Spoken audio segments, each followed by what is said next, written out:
Hello दोस्तों, नमस्कार। आप सभी का एक बार फिर से हार्दिक स्वागत है आशीष क्लासेस पर। बात करेंगे 6 मई के फर्स्ट एडिटोरियल की।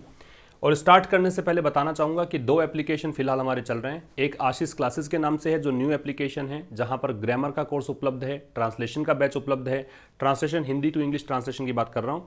यहाँ पर 3 वीडियोज़ अपलोड हो चुके हैं। पर डे का एक वीडियो अपलोड होगा, तो आज डे 04 अपलोड होगा। तो उसमें से 4 वीडियोज़ में से एक डेमो का वीडियो है और बाकी 3 वीडियोज़ आप जो भी पे करेगा वो देख पाएगा। और एक ग्रामर का बताया मैंने, एक ई बुक्स उपलब्ध है वहाँ पे। ई बुक्स में वोकैबुलरी ई बुक्स आप देख सकते हैं। आप पिछले साल के सारे वर्ड्स की 3 अलग अलग बुक्स देख पाएंगे और एक इस साल की जनवरी, फरवरी एंड मार्च की एक ई बुक उपलब्ध करवा दी गई है आपको। इसके अलावा एयरफोर्स और नेवी के स्टूडेंट्स के लिए पेपर सेट्स वहाँ पर उपलब्ध हैं। और एक आशीष क्लासेस इंग्लिश जो हमारा ओल्ड एप्लीकेशन है, जहाँ पर 50,000 प्लस डाउनलोड्स आपको दिखाएगा, वहाँ पर एडिटोरियल के बैचेज आपको मिलेंगे।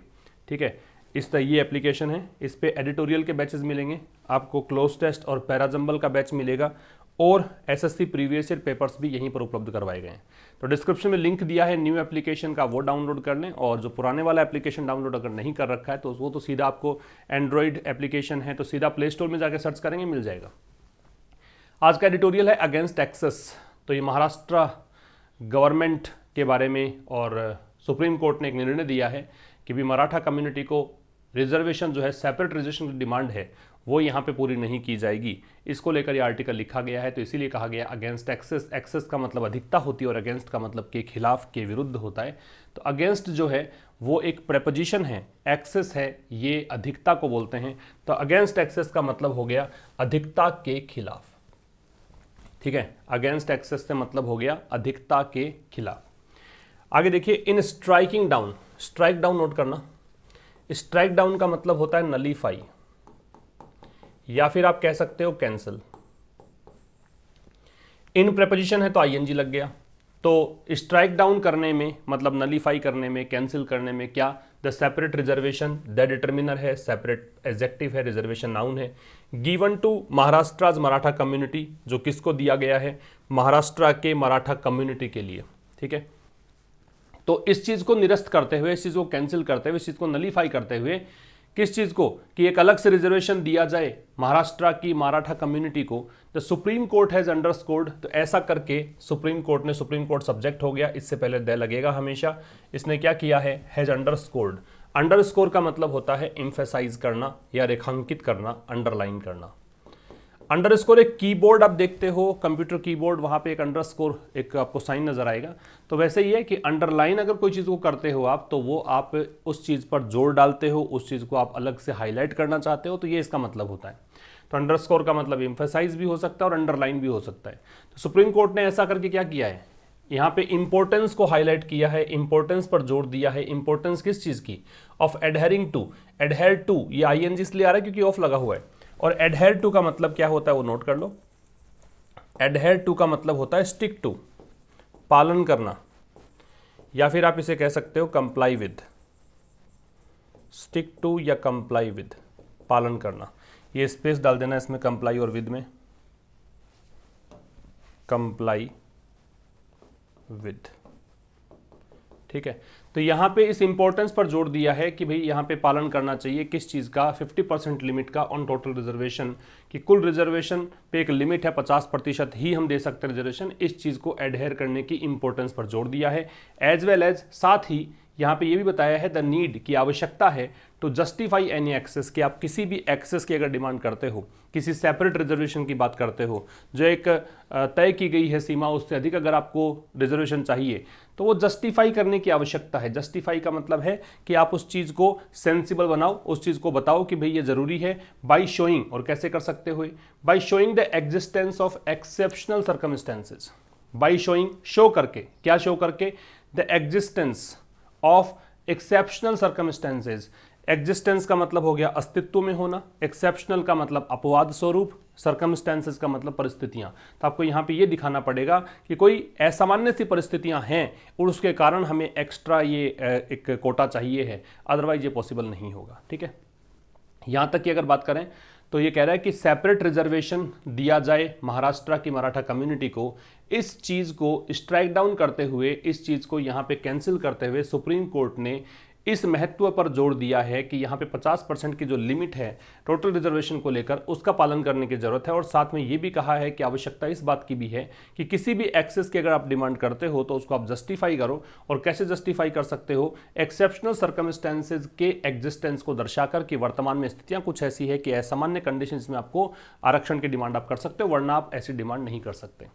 तो सुप्रीम कोर्ट सब्जेक्ट था, हैज अंडरस्कोर इसकी वर्ब थी, और एडहेयर टू नोट करना है, अंडरस्कोर नोट करना है, स्ट्राइक डाउन आपको नोट करना है। ठीक है, आगे देखिए।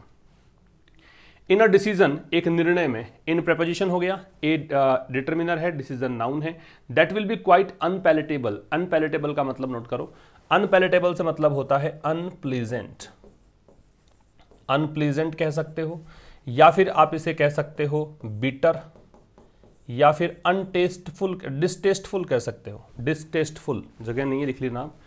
तो कह रहा है कि भाई ये एक जो निर्णय है, इन अ डिसीजन, एक ऐसा निर्णय, that will be, that relative pronoun decision के लिए आ रहा है, एंटीसीडेंट को रिलेट करेगा, जो कि यहाँ पे क्या होगा, क्वाइट अनपैलेटेबल। क्वाइट एडवर्ब है, अनपैलेटेबल एडजेक्टिव है, और पैलेटेबल स्वादिष्ट होता है, जो कि रुचिकर लगे, इंटरेस्टिंग लगे, और अन प्रीफिक्स जोड़कर इसको अपोजिट कर दिया गया है। तो एक डिसीजन में वो डिसीजन जो कि बिल्कुल एक अरुचिकर होगा, बिल्कुल मतलब एक कड़वा सा निर्णय होगा, बिटर और अनप्लीजेंट सा निर्णय होगा टू मेन स्ट्रीम पार्टीज, मुख्य धारा में जो राजनीतिक पार्टियां हैं उनके लिए। The court has not only found, तो कोर्ट ने ना केवल, नॉट ओनली आ गया तो यहां पे बट ऑल्सो आगे आना चाहिए, तो देखो ये बट ऑल्सो आ गया। तो ना केवल कोर्ट ने क्या किया है, फाउंड नो मेरिट, तो ना केवल इसको कोई आधार मिला है, मेरिट का मतलब वैसे गुण होता है, वर्च्यू को बोलते हैं, तो यहां पे कह रहा है कि कोई ऐसा आधार नहीं है in the Maratha claim, Maratha के दावे में, टू बैकवर्डनेस, दावा किसका है, पिछड़ेपन का। तो जो ये पिछड़ेपन का दावा कर रहे हैं, जो ये डिमांड कर रहे हैं आरक्षण की, इसमें ना तो कोई आधार है ना कोई मेरिट है, बट ऑल्सो, बल्कि ये भी कहा है the community is adequately represented in public services की जो कम्युनिटी है, कौन सी कम्युनिटी की बात कर रहा है, मराठा कम्युनिटी। चूंकि हम पहले से डिस्कस करते आए हैं, मराठा कम्युनिटी की बात चल रही है, इस कारण से डेफिनेट बन गया, डेफिनेट बन गया तो द का प्रयोग कर दिया।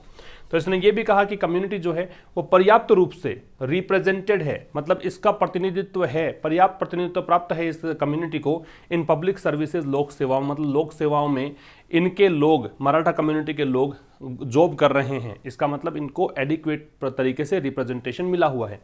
तो रिप्रेजेंटेड यहां पे एडजेक्टिव का काम करेगा और ये यहां पे एडवर्ब का काम करेगा। फिर समझ लेना, देखो कहां से था ये, देखो हमने कहा इन ए डिसीजन से, तो इन अ डिसीजन एक निर्णय में, दैट रिलेटिव प्रोनाउन था। अब यहाँ कंजंक्शन क्यों नहीं था, कई बच्चे कंफ्यूज हो जाते हैं। कल की लाइव क्लास में एक बच्चा प्रश्न पूछ रहा था कि दैट यहाँ पे कंजंक्शन क्यों नहीं है, तो दैट मतलब दैट कंजंक्शन कैसे, रिलेटिव प्रोनाउन क्यों नहीं है। तो ये अगर कंजंक्शन होता ना तो एक नया क्लोज स्टार्ट हो, और क्लोज का मतलब है कि सब्जेक्ट और वर्ब हो, तो यहाँ पे सब्जेक्ट से स्टार्ट हो जाता, ऐसे आप पहचान कर सकते हो। ठीक है, तो एक डिसीजन में जो कि बिल्कुल कैसा होगा, बिल्कुल ही अरुचिकर होगा, बिल्कुल कड़वाहटपूर्ण होगा, किसके लिए, मुख्य धारा की पार्टीज के लिए, मेन स्ट्रीम पार्टीज के लिए। तो कोर्ट ने ना केवल यहाँ पे क्या किया है, the court has not only found no merit, court को ना तो केवल आधार मिला है, इसका आधार किसका, मराठा के दावे में कि बैकवर्डनेस का जो दावा इन्होंने किया है उसमें, बल्कि यहाँ पे कोर्ट ने ये भी कहा है कि कम्युनिटी जो है, ये जो मराठा कम्युनिटी है, ये पर्याप्त रूप से प्रतिनिधित्व प्राप्त है इसको पब्लिक सर्विसेज में। ठीक है, तो यहाँ पे आपको दैट रिलेटिव प्रोनाउन था, तो डिसीजन को देखकर विल बी दे रखा है, द कोर्ट सब्जेक्ट है तो हैज फाउंड दे रखा है, फिर यहाँ पे द कम्युनिटी सब्जेक्ट है तो इज रिप्रेजेंटेड, ये इसकी वर्ब है। इस तरीके सब्जेक्ट वर्ब निकालना है और जो भी इंपॉर्टेंट वर्ड्स हो वो सब नोट करते चलना है। आगे देखें, इट इज नो सरप्राइज, इसमें कोई आश्चर्य की बात नहीं है। इट सब्जेक्ट हो गया, इज लिंकिंग वर्ब हो गई, नो डिटर्मिनर हो गया, सरप्राइज यहाँ पे नाउन हो गया। तो इसमें कोई सरप्राइज नहीं है दैट द मराठा कोटा के जो मराठा आरक्षण है, दैट यहाँ पे कंजंक्शन है। क्यों, क्योंकि द मराठा कोटा, अब ये सब्जेक्ट बन रहा है, मैंने अंडरलाइन भी कर रखा है, तो ये सब्जेक्ट है, इसकी वर्ब हम आगे निकालेंगे। तो यहाँ पे ये दैट है वो कंजंक्शन है, तो इसमें कोई सरप्राइज की बात नहीं है कि मराठा आरक्षण गिवन बाय महाराष्ट्र, जो कि दिया गया किसके द्वारा, महाराष्ट्र के द्वारा। किस माध्यम से दिया गया, तो थ्रू लगता है मीडियम के लिए, 2018 का एक कानून था, उस माध्यम से इनको एक आरक्षण दिया गया। डिड नॉट सर्वाइव जुडिशियल, अब ये मराठा कोटा को फिर से आ जाओ, यहां से यहां तक की एक एडिशनल इंफॉर्मेशन आपको दे दी। फिर सब्जेक्ट ये हो गया, इसकी वर्ब ये है, did not survive judicial scrutiny. Judicial का मतलब न्यायिक, स्क्रूटिनी का मतलब जांच, स्क्रूटिनी का मतलब होता है इंस्पेक्शन कह सकते हो, इंस्पेक्शन जांच को बोलते हैं। ठीक है, पर यूजल भी यूज कर सकते हो इसके लिए, पर यूजल, तो ये भी यूज़ कर सकते हो। तो जांच को बोलते हैं। तो कह रहा है कि जो मराठा कोटा है उसने वो न्यायिक जांच से नहीं बचा, मतलब न्यायिक जांच इसके लिए हुई बाई ए कॉन्स्टिट्यूशन बेंच। और किसके द्वारा जांच हुई है? एक कॉन्स्टिट्यूशन बेंच के द्वारा। संवैधानिक पीठ बोलते हैं। और कॉन्स्टिट्यूशन बेंच और जो एक सामान्य बेंच होती है उसमें फर्क ये होता है कि कॉन्स्टिट्यूशन बेंच में कम से कम 5 जजेस होते हैं, ठीक है। कॉन्स्टिट्यूशन बेंच उसको कहा जाएगा जिसमें कम से कम 5 जजेस हों, अदरवाइज एक सामान्य बेंच कहा जा सकता है। तो इसमें कोई सरप्राइज की बात नहीं है। इट सब्जेक्ट था, इज इसकी वर्ब है, दैट कंजंक्शन हो गया। मराठा कोटा जो है उसने न्यायिक जांच, मतलब वो न्यायिक जांच से नहीं बच पाया जो कॉन्स्टिट्यूशन बेंच के द्वारा न्यायिक जांच की गई उससे। और बीच में दे रखा है कि मराठा कोटा जो कि महाराष्ट्र के द्वारा दिया गया, किस माध्यम से? 2018 के कानून के माध्यम से, ठीक है। आगे देखो, द 16% कोटा इन एडमिशंस। तो कह रहा है 16% आरक्षण, किस में? एडमिशंस में। अब एडमिशंस कहाँ पर? तो 2 लगा हुआ है, एडमिशन के साथ में 2 लगता है, नोट कर लेना एडमिशन कहाँ पे करना है। तो 16% आरक्षण प्रवेश में, किस में? एजुकेशन इंस्टीट्यूशंस के शैक्षणिक संस्थानों में, एडमिशंस में और जॉब्स में यहाँ पे 16% कोटा दिया गया। इन पब्लिक सर्विसेज, लोक सेवाओं में। लेटर, ये जो लेटर है ये लेटर का ऑपोजिट होता है अर्लियर, और ये टाइम के लिए आता है, ठीक है। और एक लेटर LATTER होता है, इसका ऑपोजिट होता है फॉर्मर, और ये सीक्वेंस के लिए आता है। ये डिफरेंस है दोनों में। लेटर इसके बाद ब्रॉट डाउन, इसको नीचे लाया गया टू 12% इन एडमिशंस। नीचे लाएगा, कितना परसेंट कर दिया गया? 12% इसको लेके आया गया। पहले 16% कोटा दिया गया था एडमिशंस के लिए कि एजुकेशन इंस्टीट्यूशन में एडमिशन चाहिए तो 16% का कोटा दिया गया इसको। फिर जॉब्स में प्रवेश चाहिए, जॉब्स किसी को चाहिए तो जॉब्स के अंदर भी 16% एडमिशन 16% कोटा दिया गया। जॉब्स कहाँ पर? पब्लिक सर्विसेज में, लोक सेवाओं में। इसके बाद इसको नीचे ला के कर दिया, 12% एडमिशन में कर दिया, एंड 13% कर दिया जॉब्स में। किस माध्यम से किया गया? ये एक 2019 का एक अमेंडमेंट था, संशोधन था। अमेंडमेंट का मतलब चेंज होता है, संशोधन होता है, उस माध्यम से, थ्रू प्रीपोजिशन है। टुक द टोटल रिजर्वेशन, तो इस प्रकार से जो टोटल रिजर्वेशन है इन द स्टेट, वो राज्य के अंदर, राज्य कौन सा है? महाराष्ट्र। बियॉन्ड द 50% सीलिंग, ये चला गया 50% के परे। सीलिंग का मतलब यहाँ पे लेवल से मान लो, एक स्तर से मान लो, एक एक्सटेंट लेवल, ठीक है। सीलिंग वैसे छत होती है, लेकिन यहाँ पे एक लेवल मान लो कि एक ऊपरी लिमिट जो थी ना, लिमिट थी 50% की, उसके परे चला गया। इम्पोज्ड बाई अर्लियर वर्डिक्ट्स, और 50% की जो लिमिट की बात आप कर रहे हो, इसको लिमिट कह दीजिए। इम्पोज्ड का थोपना होता है, इम्पोज्ड का लगाना होता है। तो वो लिमिट जो कि लागू की गई थी किसके द्वारा? अर्लियर वर्डिक्ट्स, पहले के निर्णयों के द्वारा। वर्डिक्ट्स का मतलब डिसीजंस, निर्णय। अर्लियर मतलब पहले वाले, समय में पहले वाले को बोलते हैं, लेटर का ऑपोजिट है ये। फिर समझना, कह रहा है कि 16% का जो कोटा है एडमिशंस में, जो कि एजुकेशन इंस्टीट्यूशन में एडमिशन के लिए 16% कोटा, पब्लिक सर्विसेज में जॉब के लिए 16% कोटा। अब यहाँ से बात छोड़ दो एक बार आप, फिर यहाँ वापस आ जाओ कि ये 16% कोटा जो है टुक द टोटल रिजर्वेशन। इस 16% आरक्षण के कारण जो टोटल रिजर्वेशन है राज्य के अंदर, वो कहाँ चला गया? 50% से परे चला गया, ठीक है। और 50% की लिमिट है वो इम्पोज किसके द्वारा की गई थी? पहले के निर्णयों के द्वारा, पहले के डिसीजंस के द्वारा। बीच थोड़ा सा इसने क्या किया, एक्सप्लेन किया है कि इसके बाद इसको लाया गया नीचे, 12% किया गया एडमिशंस में, 13% किया गया जॉब्स में, और किस माध्यम से किया गया? 2019 के एक संशोधन के माध्यम से, ठीक है।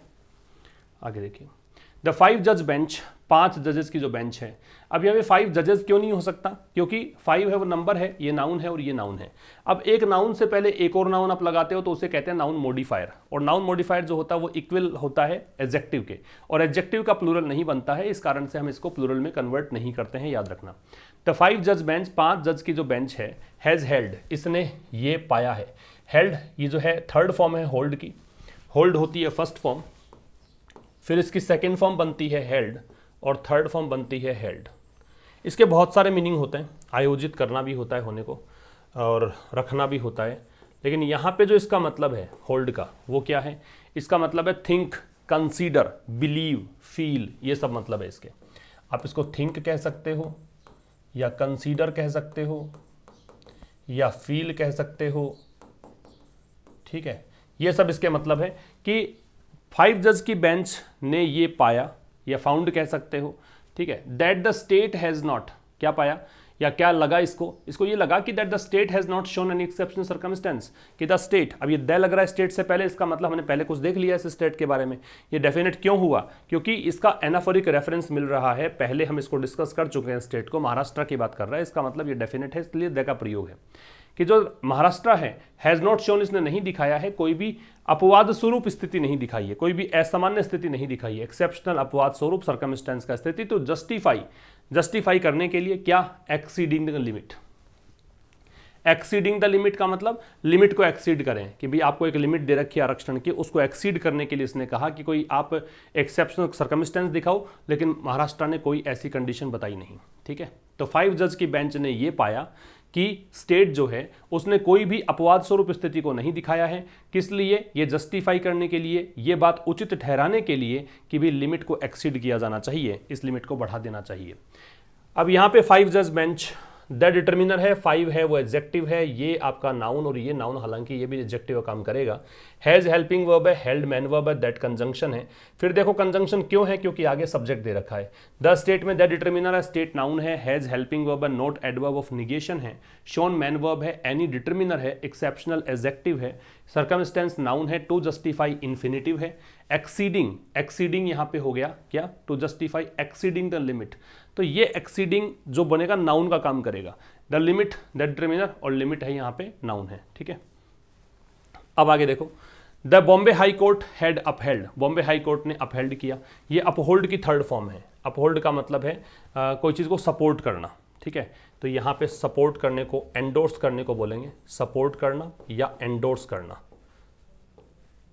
तो कह रहे बॉम्बे हाई कोर्ट ने यहाँ पे सपोर्ट किया किस चीज़ को? The validity of the Maratha reservation, कि मराठा आरक्षण की वैधता है, ये वैलिड है, इस चीज़ को सपोर्ट किया इन प्रिंसिपल, सैद्धांतिक रूप से। बट रूल्ड, लेकिन यहाँ पे निर्णय दिया, रूल का मतलब है ये निर्णय दिया, that the law could not have fixed, कि कानून जो है कुड नॉट हैव फिक्स्ड, वो कानून मतलब फिक्स नहीं कर पाया, द परसेंटेज, प्रतिशत, above what was recommended, percentage above मतलब could not have fixed, could not have, could plus have plus verb की थर्ड फॉर्म मतलब ऐसा कर सकते थे, इस अर्थ में आता है। तो द लॉ जो कानून है, कुड नॉट हैव फिक्स्ड, वो यहाँ पे फिक्स नहीं कर सकता था, द परसेंटेज अबव, इससे ऊपर का परसेंटेज, व्हाट वाज रेकमेंडेड, किससे ऊपर, जो कुछ भी सिफारिश की गई थी, अनुशंसा की गई थी, by the state backward classes commission, इस राज्य पिछड़े वर्ग का जो आयोग है उसके द्वारा, और इसका नेतृत्व किसने किया था, इसको हेड किसने किया था? MG गायकवाड़ ने।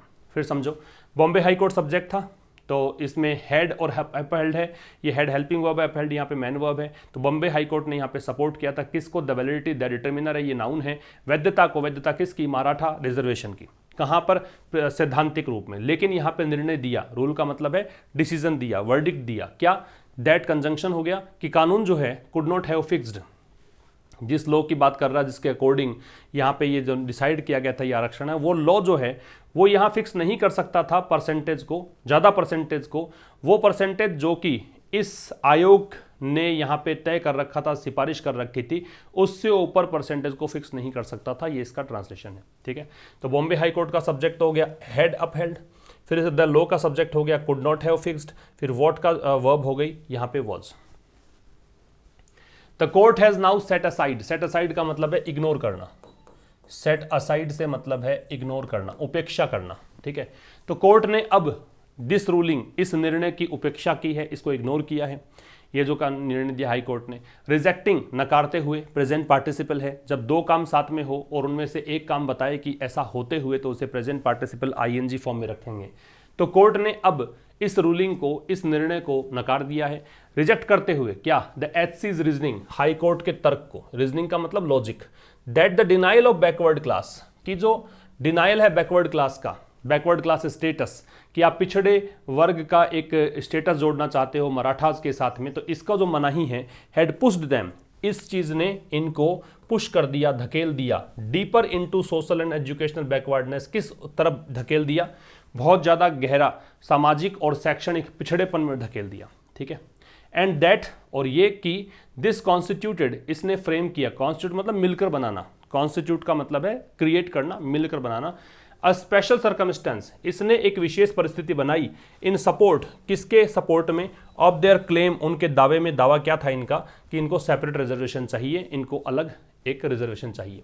तो कोर्ट ने अब इस रूलिंग को यहाँ पे सेट असाइड कर दिया, इस रूलिंग को यहाँ पे इग्नोर कर दिया, रिजेक्टिंग द एचसीज रीजनिंग, नकारते हुए हाई कोर्ट के दावे को, हाई कोर्ट के लॉजिक को। हाई कोर्ट ने क्या लॉजिक दिया था? हाई कोर्ट ने लॉजिक ये दिया कि सुप्रीम कोर्ट कह रहा है कि अगर आपको स्पेशल और मतलब आरक्षण चाहिए, आपको थोड़ा सा इसको बढ़ाना है आरक्षण को, तो आप बताइए कि आपके फिलहाल आपके कम्युनिटी के अंदर कोई अलग सी स्थिति बन रही है, एक्स्ट्रा ऑर्डिनरी सर्कमस्टांस बन रहा है। तो यहाँ पे हाई कोर्ट ने रीजनिंग दी थी क्या, कि आप अगर मराठास को बैकवर्ड क्लास स्टेटस के लिए इनकार कर रहे हो, डिनायल है, तो फिर इस चीज ने क्या किया था, इस डिनायल ने उनको और ज्यादा सामाजिक और शैक्षणिक पिछड़ेपन में धकेल दिया था। और ये इसने कहा था कि भाई ये जो इस चीज ने क्या किया, इसने बनाया क्या, एक विशेष परिस्थिति बना दी जिसके किसके सपोर्ट में, जो ये क्लेम कर रहे हैं, दावा कर रहे हैं सेपरेटाइजेशन का, इनको करना चाहिए। तो इस चीज को नकार दिया सुप्रीम कोर्ट ने। तो कोर्ट यहाँ पे सब्जेक्ट था, ये तो कोर्ट है वो सुप्रीम कोर्ट के लिए है। हैज हेल्पिंग वर्ब है, सेट असाइड यहाँ पे फ्रेजल वर्ब है, तो नाउ है वो एडवर्ब ऑफ टाइम है। दिस रूलिंग, दिस आपका डेमोस्ट्रेटिव एडजेक्टिव है, रूलिंग यहाँ पे नाउन है। रिजेक्टिंग प्रेजेंट पार्टिसिपल हुआ, द डिटरमिनर हुआ, एचसीज रीजनिंग, ये हाई कोर्ट आपका कंपाउंड नाउन होता है, रीजनिंग नाउन है क्योंकि अपोस्ट्रोफे के बाद में है। दैट कंजंक्शन है, द डिटरमिनर डिनाइल नाउन है। ऑफ प्रिपोजिशन है, बैकवर्ड क्लास, ये आपका बैकवर्ड हो जाएगा एडजेक्टिव, क्लास हो जाएगा नाउन। स्टेटस ये नाउन है, और टू प्रपोजिशन है, ये इसका ऑब्जेक्ट है, द डिटरमिनर है। हेड हेल्पिंग वर्ब है, पुस्ड मैन वर्ब है, दैम प्रोनाउन है। डीपर ये एडजेक्टिव है, डिग्री कंपैरेटिव है। Into preposition, social and educational backwardness, social adjective, ये कंजंक्शन, ये एडजेक्टिव, ये नाउन। एंड कंजंक्शन, दैट फिर कंजंक्शन है। दिस कॉन्स्टिट्यूटेड, दिस आपका हो गया डेमोस्ट्रेटिव प्रोनाउन क्योंकि इसके आगे नाउन नहीं है। कॉन्स्टिट्यूटेड हो गया आपका वर्ब, ए डिटरमिनर है, स्पेशल एडजेक्टिव है, सर्कमस्टेंस नाउन है। इन प्रपोजिशन है, सपोर्ट इसका ऑब्जेक्ट है। ऑफ प्रपोजिशन है, देयर क्लेम में देयर पजेसिव एडजेक्टिव है, क्लेम नाउन है। टू सेपरेट इन्फिनिटिव है, रिजर्वेशन यहाँ पे नाउन है। ऐसे आप पार्ट्स ऑफ स्पीच निकालते चलोगे तो कुछ चीज़ें आपको क्लोज टेस्ट में बहुत हेल्प करेंगी। आगे देखो, द सेकेंड लिंग ऑफ द जजमेंट। लिम्ब का मतलब अंग होता है, शरीर के अंग को लिम्ब बोलते हैं, तो यहाँ पे इस लिम्ब का मतलब है पार्ट। तो दूसरा पार्ट था जजमेंट का। हाउएवर, हालांकि, मे कोज, वो कोज कर सकता है, पॉलिटिकल कंसर्न, राजनीतिक चिंता का विषय बन सकता है, ठीक है। तो दूसरा जो भाग है, दूसरा जो पार्ट है जजमेंट का, वो हालांकि यहाँ पे कारण बन सकता है राजनीतिक चिंता का। तो यहाँ पे the second judgement limb subject था और इसकी वर्ब मे कोज है। The court's categorical refusal, categorical का मतलब है डेफिनेट, कैटेगोरिकल से मतलब है डेफिनेट, मतलब बिल्कुल स्पष्ट। तो कह रहा है कोर्ट का जो स्पष्ट सा रिफ्यूजल है, कोर्ट ने बिल्कुल स्पष्ट रूप से जो इनकार कर दिया किस चीज को, to reconsider the 50% limit set down by a verdict in Indira Sawhney 1992 may threaten the continuance of different kinds of reservation in states। तो कोर्ट ने जो साफ साफ यहाँ पे इनकार कर दिया रिकंसीडर करने से, फिर से विचार करने से, किस चीज़ को, 50% वाली लिमिट को। ये लिमिट किसके द्वारा सेट डाउन मतलब इस्टेब्लिश की गई थी, ये तय की गई थी, डिटरमिन की गई थी किसके द्वारा, एक निर्णय के द्वारा। निर्णय कौन से केस का है, इंदिरा साहनी के नाम से केस था 1992 का, उसके द्वारा। तो ये जो रिफ्यूजल है, मे थ्रेटन, ये हो सकता है कि यहाँ पे खतरे में डाल दे। थ्रेटन का मतलब है एंडेंजर करना या खतरे में डालना। द कंटिन्यूएंस, किस चीज़ को, निरंतरता को। निरंतरता किसकी, of different kinds of reservation, अलग अलग प्रकार के आरक्षण की, कहाँ पर, स्टेट्स में, ठीक है। तो ये कोर्ट का जो स्पष्ट मनाही है इस चीज़ की, पता ये 50% जो लिमिट सेट की गई थी उसको हम फिर से कंसिडर नहीं करेंगे, कोर्ट ने कहा है, और ये निर्णय दिया गया था इस केस में। तो ये जो स्पष्ट मनाही है ये हो सकता है, मैं आपको पॉसिबिलिटी बताता है कि ये एंडेंजर कर दे, खतरे में डाल दे किस चीज़ को, कि अलग अलग प्रकार के जो आरक्षण चल रहे हैं स्टेट्स में उनकी निरंतरता को खतरे में डाल दे। हो सकता है कि उनमें से भी किसी न किसी आरक्षण को रद्द कर दिया जाए, कैंसिल कर दिया जाए। द कोर्ट्स इंटरप्रिटेशन, इंटरप्रिटेशन मतलब व्याख्या, एक्सप्लेनेशन, ठीक है। कोर्ट की जो व्याख्या है of the 102nd constitution amendment, किसकी व्याख्या, 102वां जो संविधान संशोधन है उसकी व्याख्या, बाय विच, जिसके द्वारा, अ नेशनल कमीशन, एक राष्ट्रीय आयोग फॉर बैकवर्ड क्लासेस मतलब पिछड़े वर्ग के लिए, वॉज क्रिएटेड, बनाया गया। तो 102वां जो ये संविधान संशोधन था, यहाँ पे इस संविधान संशोधन के द्वारा एक राष्ट्रीय आयोग बनाया गया था पिछड़े वर्ग के लिए। हैज प्रूव्ड, तो ये जो कोर्ट का इंटरप्रिटेशन है, एक्सप्लेनेशन है, इसने प्रूव कर दिया है राइट फियर्स, क्या, हैज प्रूव्ड राइट, फियर्स, मतलब डर को इसने बिल्कुल सही ठहराया है, दैट की द नेशनल बॉडीज रोल, कि राष्ट्रीय आयोग का जो रोल है एंड पावर और ताकत जो शक्ति है, may impact the rights of states, वो हो सकता है प्रभावित करे किसको, राज्य के अधिकारों को। इम्पैक्ट का मतलब है प्रभावित करना, अफेक्ट करना। तो कोर्ट का इंटरप्रिटेशन, अब इसकी वर्ब है वो ये रही, ठीक है। तो कोर्ट का जो इंटरप्रिटेशन है, कोर्ट की जो व्याख्या है, उसने ये प्रूव कर दिया है कि ये डर जो आपके हैं कि कंटिन्यूएंस को यहाँ पे खतरा हो सकता है, डिफरेंट टाइप्स ऑफ जो आप कोटा देते हो स्टेट के अंदर, तो इस डर को इन्होंने सही ठहराया है कि जो राष्ट्रीय आयोग का रोल है और जो पावर है वो हो सकता है कि जो स्टेट्स के राइट्स हैं उनको यहाँ प्रभावित करे। और बीच में दे दिया इसने इंटरप्रिटेशन किसका किया, इस संविधान संशोधन का। इसके द्वारा हुआ क्या, एक राष्ट्रीय आयोग का निर्माण हुआ, और राष्ट्रीय आयोग किसके लिए बना, पिछड़े वर्ग के लिए। The court has ruled that, rule का मतलब निर्णय देना है ना, तो कोर्ट ने यहाँ पे निर्णय दिया। हैंस फोर्थ, ये एडवर्ब है, इसका पार्ट ऑफ स्पीच एडवर्ब है, इसका मतलब from now on, from now on, अब से, ठीक है। कोर्ट ने यहाँ पे निर्णय दिया, क्या निर्णय दिया, कि अब से there will only be a single list of socially and educationally backward classes, कि अब केवल एक लिस्ट होगी, एक सिंगल लिस्ट होगी, किसकी, सामाजिक और शैक्षणिक रूप से पिछड़े हुए क्लास की, विद रेस्पेक्ट टू, इस संदर्भ में, किस संदर्भ में, ईच स्टेट, हर एक राज्य, एंड यूनियन टेरिटरी, और केंद्र शासित प्रदेश, notified by the President of India, जो किसके द्वारा अधिसूचित होगा, राष्ट्रपति के द्वारा, एंड दैट, और ये कि states can only make recommendations, कि राज्य जो है वो केवल अनुशंसा कर सकते हैं, सिफारिश कर सकते हैं, फॉर इंक्लूजन और एक्सक्लूजन, समावेशित करने, शामिल करने, या फिर बहिष्कार करना है, बाहर निकालने के लिए, विद एनी सब्सिक्वेंट चेंज, किसी भी बाद वाले बदलाव के लिए, टू बी मेड, जो बदलाव किया जाएगा, ओनली बाय पार्लियामेंट, संसद के द्वारा। फिर समझना, कोर्ट ने यहाँ पे रूल दिया है क्या, दैट की आगे से there will only be a single list, क्या होगा, केवल एक ही लिस्ट होगी। अ सिंगल लिस्ट यहाँ पे सब्जेक्ट है, इसकी वर्ब है विल बी है, क्योंकि देयर से नया क्लोज स्टार्ट हुआ था। And wherever you see there as a dummy subject of any clause और sentence, there you will have to follow inversion, means verb will be put before the subject, इसी कारण से वहाँ पे verb है वो सब्जेक्ट से पहले है। तो कह रहा है कि कोर्ट ने यहाँ पे रूल किया, कोर्ट की वर्ब तो हैज रूल्ड है, दैट यहाँ पे कंजंक्शन हो गया कि आगे से एक ही लिस्ट होगी, किसकी, सामाजिक और शैक्षणिक रूप से पिछड़े हुए क्लास की, किस संदर्भ में, हर एक स्टेट और यूनियन टेरिटरी के संदर्भ में, और वो लिस्ट की अधिसूचना कौन देगा, राष्ट्रपति देगा भारत का, ठीक है। और ये भी कहा, कोर्ट ने ये भी कहा कि जो राज्य हैं वो केवल क्या कर सकते हैं, केवल सिफारिश कर सकते हैं। तो स्टेट्स यहाँ पे सब्जेक्ट है, कैन मेक यहाँ पे इसकी वर्ब है, ओनली यहाँ पे एडवर्ब है, तो केवल ये सिफारिश कर सकते हैं, किसके लिए, कि आप इस चीज़ को शामिल करो, इस चीज़ को हटा दो, ठीक है। और with any subsequent change to be made only by Parliament, और कह रहा है कि कोई भी जो बाद वाले बदलाव होंगे वो किसके द्वारा किए जाएंगे, केवल संसद के द्वारा बदलाव हो सकते हैं, और कोई बदलाव नहीं कर सकता।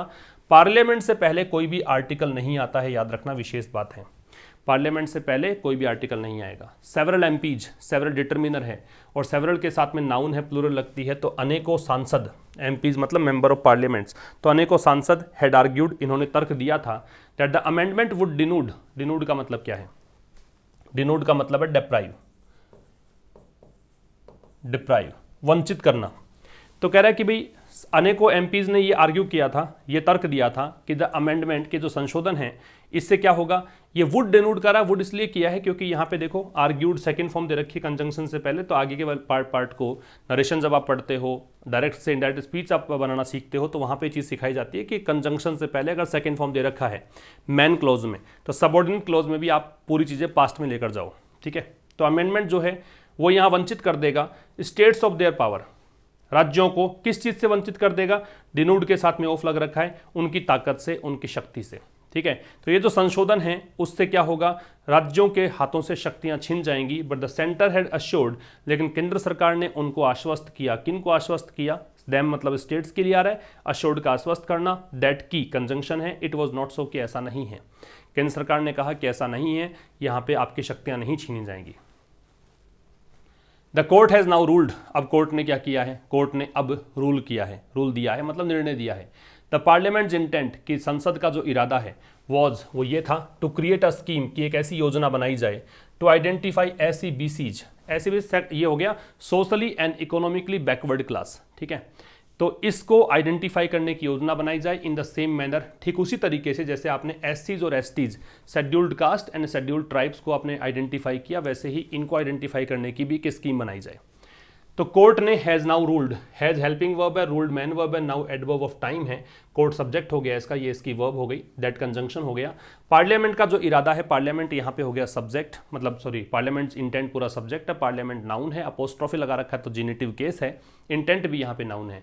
कि संसद का जो इंटेंट था, इरादा था, वो ये था, तो इंटेंट को देखकर वॉज है, टू क्रिएट इन्फिनिटिव है कि बनाया जाए क्या, एक स्कीम, स्कीम किसके लिए बनाया जाए, टू आइडेंटिफाई, इन्फिनिटिव है, ऐसी बीसीज को पहचानने के लिए, किस तरीके से, उसी तरीके से जैसा कि आपने पहचाना था एससीज और एसटीज को। द प्रेसिडेंट अलोन, एक राष्ट्रपति अकेला, to the exclusion of all other authorities, मतलब बाकी सब अथॉरिटी को हटा दो, to the exclusion of all other authorities, बाकी सभी जितनों के पास पावर है, अथॉरिटीज हैं, उन सबको हटाकर प्रेसिडेंट अकेला जो है इज नाउ एम्पावर्ड, अब उसके पास वो पावर है, टू आइडेंटिफाई ऐसी बीसीज कि वो अब आइडेंटिफाई कर सकते हैं socially and economically backward classes को, ठीक है, जो सामाजिक और शैक्षणिक दृष्टि से पिछड़े हुए लोग हैं उनको। क्लेमर, क्लेमर का मतलब शोरगुल होता है, लेकिन यहाँ पे इसका मतलब है डिमांड, शोरगुलपूर्ण मांग। अ क्लेमर फॉर येट अनदर, एक बार फिर से, जब कोई चीज़ एक बार हुई, रिपीट हुई तो अगेन, एक बार फिर से हुई तो yet another.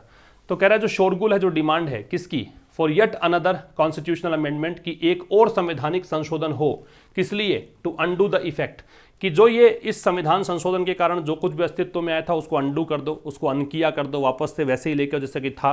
Of this verdict, इस वर्डिक्ट के प्रभाव को, मे बी इन द ऑफिंग, हो सकता है कि वो इन द ऑफिंग हो, इन द ऑफिंग का मतलब होता है likely to happen soon, likely to happen soon, उसके हो सकता है कि जल्द ही हैपन होने की संभावना हो। तो अब कह रहा जो मांग है, किस चीज़ की मांग, कि एक और संवैधानिक संशोधन हो, किस लिए, ताकि ये जो निर्णय दिया है सुप्रीम कोर्ट ने, इसके प्रभाव को वापस से खत्म कर दिया जाए, ठीक है। तो ये हो सकता है कि ये मांग अब जल्द ही उठने वाली हो। तो ये आपका एडिटोरियल हो गया। रिवीजन देखो, डिनूड, डिनूड का मतलब डिप्राइव है, इसके साथ ऑफ लगता है तो ये डी। सेट असाइड, इग्नोर करना है, उपेक्षा करना है, तो इससे जोड़ देंगे ई। होल्ड का मतलब बिलीव है, थिंक है, कंसीडर है, मान लेना है, ए। अंडरस्कोर का मतलब इम्फेसाइज है, अंडरलाइन है, जोड़ देना, रेखांकित करना। और कैटेगोरिकल का मतलब है स्पष्ट, वेरी डेफिनेट कहते हैं वैसे, स्पष्ट, ठीक है। तो ये आपका आज का एडिटोरियल हुआ। रात को 9:15 पे बिजनेस आर्टिकल हम डिस्कस करते हैं, उसमें ज़रूर से आप क्लास लाइव अटेंड करें, आपको बहुत बेनिफिट होगा। जो बच्चे तैयारी कर रहे हैं बैंकिंग के लिए विशेष तौर पर, उनको तो क्लास वो लेनी ही चाहिए। SBI के लिए भी मैं क्लास स्टार्ट करने वाला हूँ, जहाँ पर फिलर्स की क्लास, पैराजम्बल्स की क्लास, कॉमन एरर्स की क्लास, ये कुछ क्लासेज मैं आपको एग्जाम से पहले प्रोवाइड करवाऊंगा, ताकि आपको बहुत अच्छे से हेल्प मिल सके और आप स्कोर अच्छा कर सकें। तो मिलते हैं 9:15 पर लाइव क्लास में, तब तक के लिए नमस्कार, थैंक यू वेरी मच।